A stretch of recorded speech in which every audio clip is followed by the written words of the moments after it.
Great pleasure to be here. First time in Quito, it's been a really very nice trip so far, and very interesting conference. I hope. I don't know if being first is a good thing or not. To some extent, feel like a sacrificial lamb. But anyway, here we go.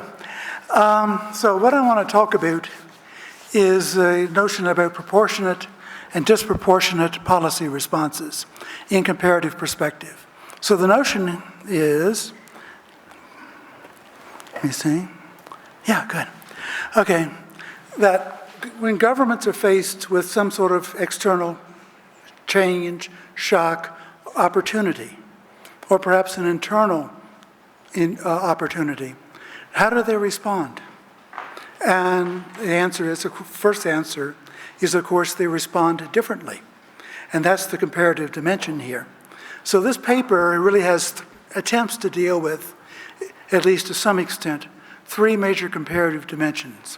One is simply comparing or looking at how one might compare those policy responses. Secondly, look at how governments deal as, or can be conceptualized as information processing organizations. So there's, again, something happening in their environment. How do they process the information? How do differences in the way in which they process that information lead to differing responses within the system? And thirdly, how do we relate this to policy comparative analysis more generally? And within the comparative analysis aspect of the paper, again, there's several points to be made. One of the most important may be, in fact, the so-called traveling problem. So I'm sure most of you are familiar with Vanni Sartori's notion about question of how concepts travel. Does a concept that's developed in North America, in Ecuador, or wherever, travel to other settings? Does it mean the same thing? Can it be used? And not only conceptually, but then operationally. Can the operations that one uses in a particular setting travel to others? And arguably, this is one of the most fundamental problems we have in comparative political analysis or any other social science, is to what extent do things have the same meaning when they're used in different cultural, social contexts? And it's a very difficult problem to address. If you want, that's good for about a whole course. We won't do that this afternoon. Okay, the second is how do we link the dependent variable with which I'm dealing, i.e. these responses, to the standard comparative variables. And then thirdly, what does this notion about response say more generally about comparative governance, and particularly the policy capacity of states? So the notion of policy responses. There again, there's some change in the environment. That change may be political, it may be substantive policy changes, it can be an economic decline, pick your favorite. Doesn't really matter. The notion is something's happening in the policy environment, which seems to demand that the public sector respond in some way. Now, the response could always be, we're not going to touch it with a barge pole. It's too politically contentious, or there's nothing we can do about it, or whatever. But some sort of response has to be made, or at least considered. And then, so how does the system respond? What sort of processes, what sort of substantive responses are made? So this is not a simple stimulus response model. There's some sort of processing going on here. There's some sort of internal decision-making going on within the public sector itself that will structure how it responds, the extent to which it responds. But also, to some extent, these responses are programmed. And they'll be more programmed in various types of policy areas than in others. So one of the important dimensions of comparison here should be, and it's not in the paper, is one of these thoughts I had on the airplane flying down. I always find out what the paper should have been once I get on an airplane. Anyway, but one of the things I probably should have emphasized more is comparison across policy areas. Because the great statement that Gary Freeman made, that there's generally more variation across policy areas than there is across countries. So that as health policy in Ecuador may look a lot more like health policy in France than does transportation policy in Ecuador look like health policy in Ecuador, politically and to some extent substantively. Now, we can debate that later if you wish, but I think it's a reasonable argument. So some program areas, some policy areas will have programmed responses, particularly protective services, the military, tend to have highly programmed responses. And to some extent, health programs do toward epidemic diseases. So they know how to respond, at least initially, to epidemic disease. So very programmed, very pre-planned responses. Other types of responses are much more spontaneous, much less planned, and in part because the issues weren't thought about. This couldn't happen, but it did. So then how do we respond? Now, there are two versions to think about in terms of these responses. Now, a lot of this initially was based upon the work of Moshe Meor, an Israeli political scientist, along with his colleague Yala Tosin, who's at Heidelberg in Germany. And most of what they've been talking about has been the extent of the response. Is it too much or too little? But we can also think about the type of response. That is government responding in the appropriate way, not just in the appropriate amount? So there are two things going on here. And we can treat these independently, but obviously they're linked. When Guillaume brought me in from the airport last night, he said I was too rude to Moshe in the paper. I didn't think I was. I certainly didn't intend to, because I have a great deal of respect for the work. But I think it's a good foundation for proceeding rather than the definitive word. So the extent of the response is the part of these types of responses that's most commonly talked about. Just a couple examples here. Katrina in the United States, where at least initially the government didn't respond adequately and eventually caught up, but paid a very high political and substantive price for being too slow to respond. And right now, problems of migration in Europe, of initially very low levels of response, now increasingly more response. But overreactions are also possible. A couple examples here.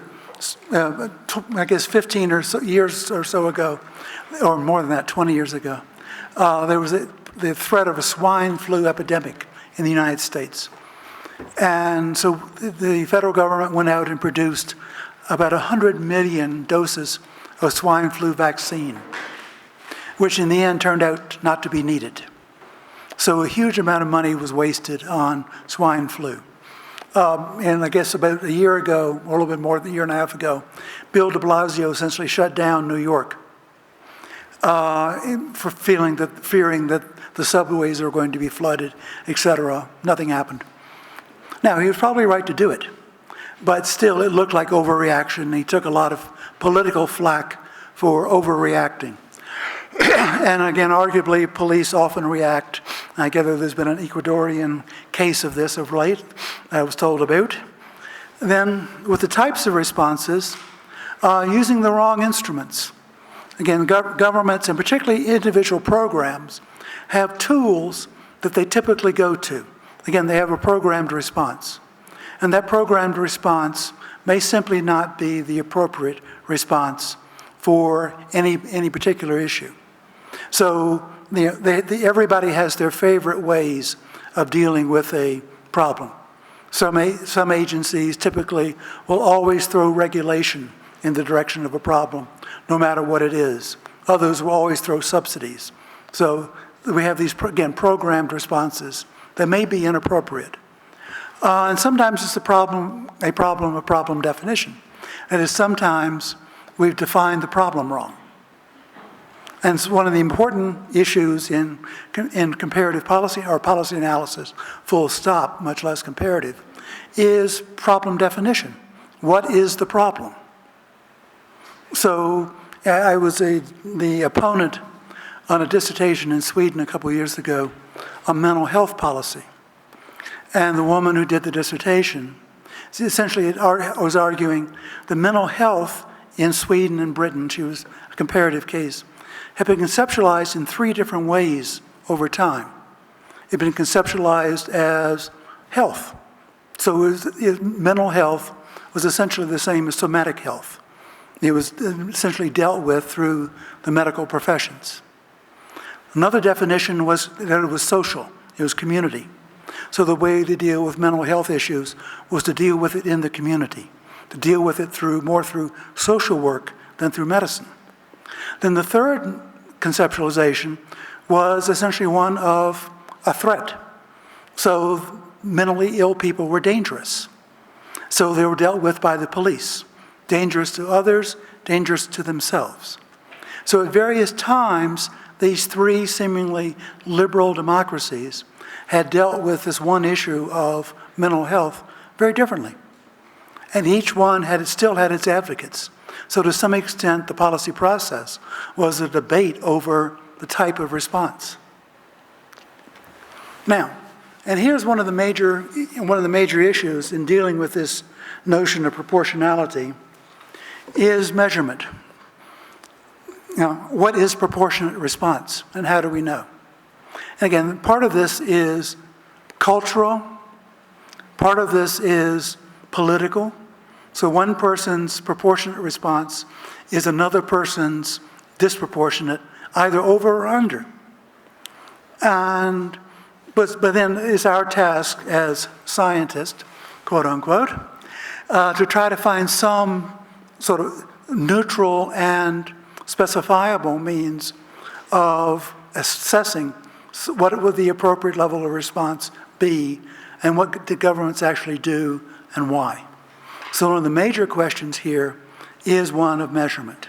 And again, measurement that can travel, both across countries and across policy areas. And perhaps importantly here is to introduce a notion of risk.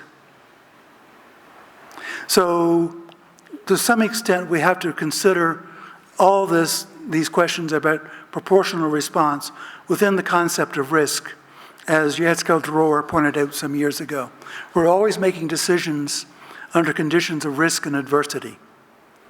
And so unless we understand the levels of risk and some sort of notion of proportionality, it doesn't make much sense. Now, second part of this is, you may have sort of noticed what you may have considered a bit of a disjuncture in the paper, but I think they're linked. Now, I have to, sort of give a bit of personal history on this. When I was in grad school in the dark ages, Karl Deutsch had just published this book, The Nerves of Government. Again, trying to conceptualize government as a cybernetic device, a device that was in touch with its environment, that learned from its environment, and created responses that were more or less proportionate to changes in the environment. And that was 1968. So just to show my age. Anyway, so in 1968, I thought this was a wonderful idea. So I wrote a dissertation proposal about this. And my committee said, go away, kid, and think of something that's reasonable. So I've been thinking about this ever since. I wrote a very different dissertation. So this is to some extent, and I've written a couple of papers recently on cybernetic models of governance. But this is a chance to come back to that long-lost love on thinking about the cybernetic process. And in Deutsch's writings on the cybernetic model, he had 3 basic ideas to describe the systems: lag, lead, and gain. Lag was how far the system was behind changes in its environment. So if you think about the thermostat on the wall as a simple cybernetic device, and it's perhaps the simplest cybernetic device, then how long does it take for the heater or the air conditioner to bring the temperature down to the desired up to the desired level. That's lag. So if it takes an hour to get the room warm, it's not a very good system. But certainly for government, an hour would be wonderful. A year would be wonderful. A decade sometimes would be wonderful. But we have to think about lags. And likewise, lead. Can you anticipate what's going to happen in your environment? So if I continue with my thermostat, so can the thermostat know that the sun goes down at 6 o'clock and things begin to get cooler, so therefore I should think about turning on the furnace around 6:30. So I can lead before the room actually gets cold. I can respond. And governments aren't very good at all at doing this.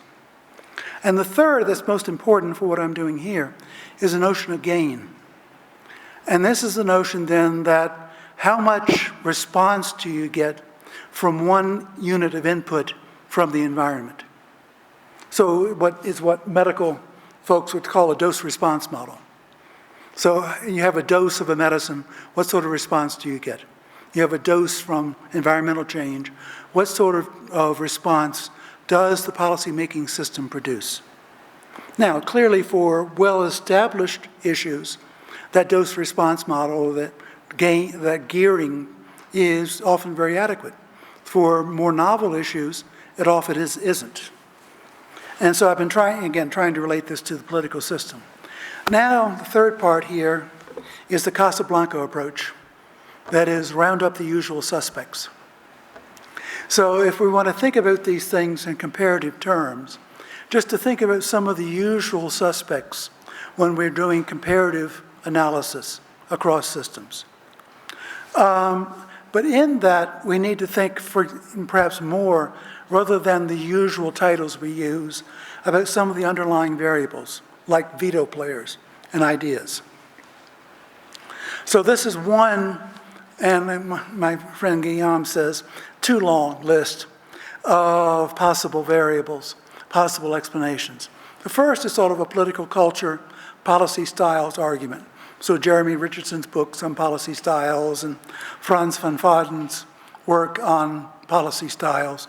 And here you see a list of these components that van Vaarden had in his work on national policy styles.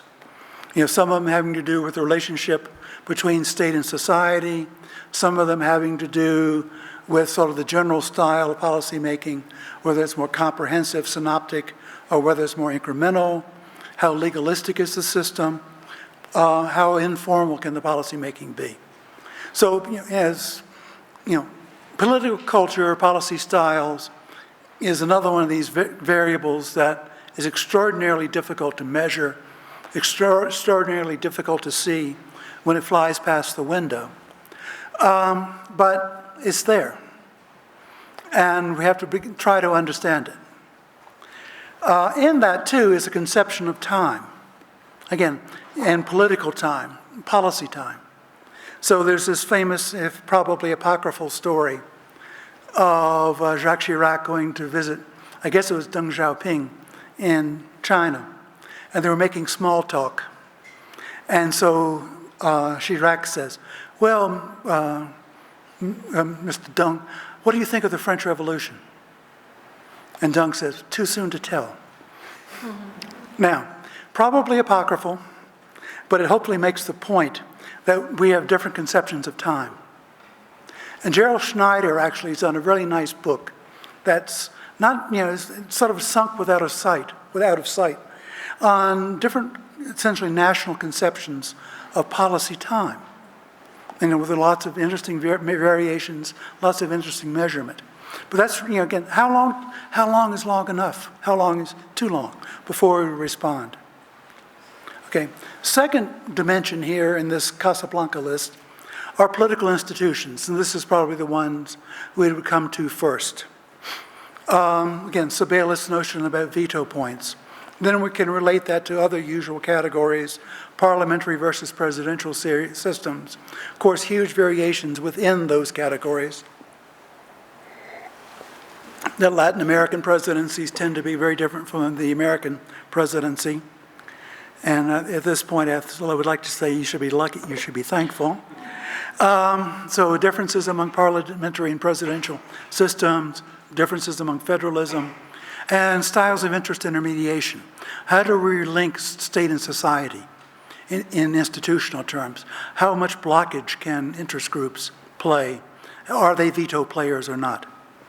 And then try to link this also into institutional theory. So the first paper I wrote on this is the first of a series of 4 papers I'm writing on policy responses.